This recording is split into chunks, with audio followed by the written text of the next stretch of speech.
entretenu. Oui, tout à fait. Entretenu. Et on nous a fait des montages, oui.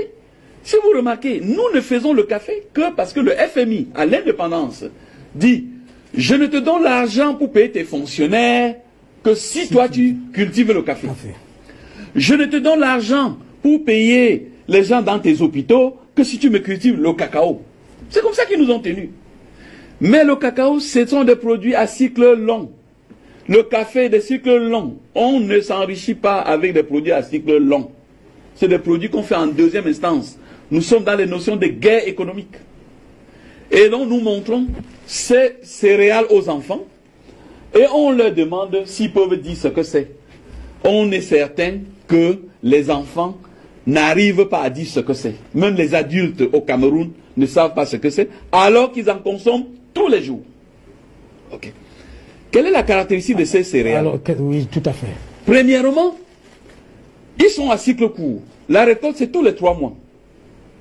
Deuxième élément, alors que le café et le cacao vous donnent 300 kg à l'hectare, tous ces céréales vous donnent au moins 10 tonnes à l'hectare tous les 3 mois. Mais le blanc a tout fait pour que ce soit lui à nous livrer. Puisqu'il n'a qu'une seule saison où il peut cultiver ça. Mais nous, on aurait 4 saisons. Et si nous avons 4 saisons, entre lui et nous, qui doit livrer qui? C'est nous qui... C'est à nous de livrer. Tout à fait. Sauf qu'ils ne veulent pas dépendre de nous, de ce qu'ils vont manger. Alors, ils nous ont mis, ce que nous cultivons pour eux, c'est ce qu'ils mangent quand ils sont rassasiés. Donc nous, on n'est pas déterminant pour eux. Le café, le cacao, c'est 300. Imaginez 300 kilos à l'hectare par an, par rapport à 10 tonnes à l'hectare tous les 3 mois. Donc, on nous a amené. Alors, je vais dire, le premier élément, ça c'est le blé. Ouais. Qu'on nous a dit que ça ne pousse pas. Faux. Nous, ce qu'on fait, on donne ces céréales aux enfants de l'école primaire. Ils vont chez eux planter. On a distribué ces jours-ci parce que nous sommes en début de saison de pluie. Il ne faut pas croire à la science telle qu'ils nous ont mentionné. Moi, j'ai compris une chose, qu'aucun produit ne pousse ailleurs et qui ne pousse en Afrique. Parce que nous avons toutes les conditions réunies pour faire pousser tout.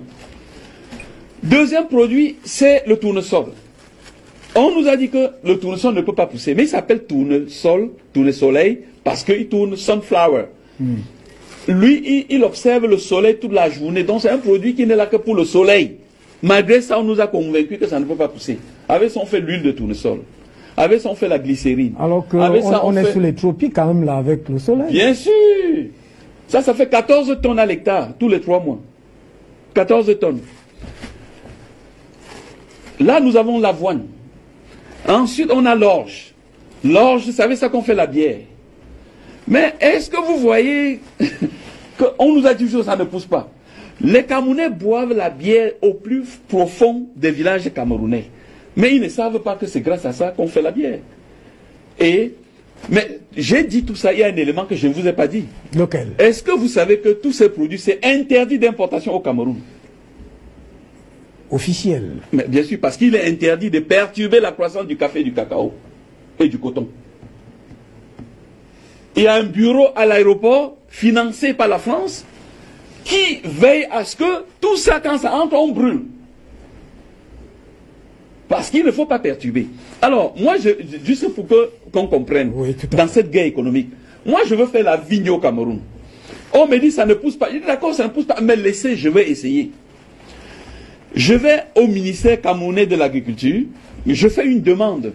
Je veux importer 1000 plants de vignes. On me dit, ok, vous devez payer, c'est un montant très très cher pour importer. Le gouvernement camerounais met 6 mois pour me répondre. Alors, on me donne l'autorisation qui est validée du jour où j'ai fait la demande. En France, pour que vous sortiez une plante de vigne, il faut que le gouvernement français donne un passeport pour faire voyager cette plante de vigne. Et en contrôler qu'en sortant ça de la France, vous n'allez pas pénaliser un producteur français.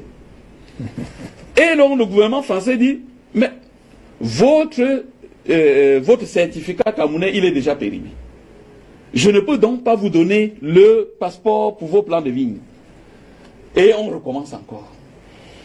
Et grâce à ce stratagème, on est sûr que nous allons rester dans le café, dans le cacao. Rappelez-vous encore, 300 kg à l'hectare par an. Et si on a des tonnes? Minimum 10 tonnes à l'hectare tous les 3 mois. Tous les 3 mois. Et si nous ne croyons pas que Dieu va venir arroser et que nous-mêmes on peut arroser, on peut avoir jusqu'à 4 récoltes. Ça veut dire que c'est à nous de nourrir l'Europe. Nous avons l'Afrique à 30 millions de kilomètres carrés. Je vous